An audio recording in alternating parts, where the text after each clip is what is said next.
பக்தி வெள்ளி அழகு தமிழ் கவிதை கழகத்தின் காலை வணக்கம். உங்கள் அனைவருக்கும். மானுடம் மறைமுகமாக போர்க்களம் செய்து கொண்டிருக்கின்றது. இங்கு சோர்க்களம் இல்லாத நிலை உருவாக போர்க்களம் நிகழ்ந்து கொண்டிருக்கின்றது. நாட்டில் நிகழும் தனிப்பட்ட மனிதர்களின் மன ஓட்டத்தை போர்க்களங்களாக மாற்றிக்கொண்டிருக்கின்றார்கள். எதையும் முடிவெடுத்து ஒரு பிடி கொடுத்து பேச்சில் முடிக்கத்தான் யாவருக்கும் மறதியாய் போனது. எங்கள் நாடு மிக வலிமைமிக்க நாடு. எங்கள் நாட்டில் எல்லாம் தலை சிறந்த குடிமக்கள்கள் என பெருமை பேசிக்கொண்டிருக்கும் தலை சிறந்த வல்லரசான நாடுகள் தலைக்கணத்தால் இன்று போர்க்களத்தில் எண்ணற்ற பொருள் சேதங்களை ஏற்படுத்தி கொண்டிருக்கின்றது.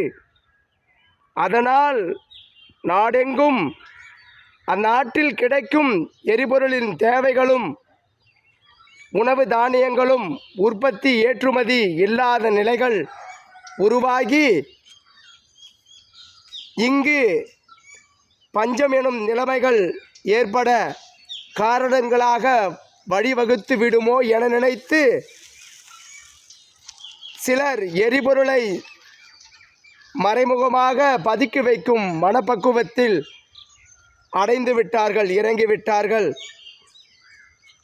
இன்னும் உணவை கூட பதுக்கும் நிலை தொடரலாம்.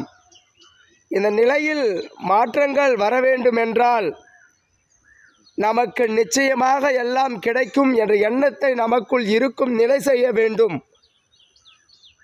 நமக்கு 2-3 மாதத்திற்கு தேவைப்படுவதை இன்றே வாங்கி பதுக்கிவிட்டால் தினம் தினம் உபயோகத்தை செய்து கொண்டிருப்பவர்கள் மறுநாளிலே தன் இல்லாத நிலைமையை அடைந்து விடுவார்கள்.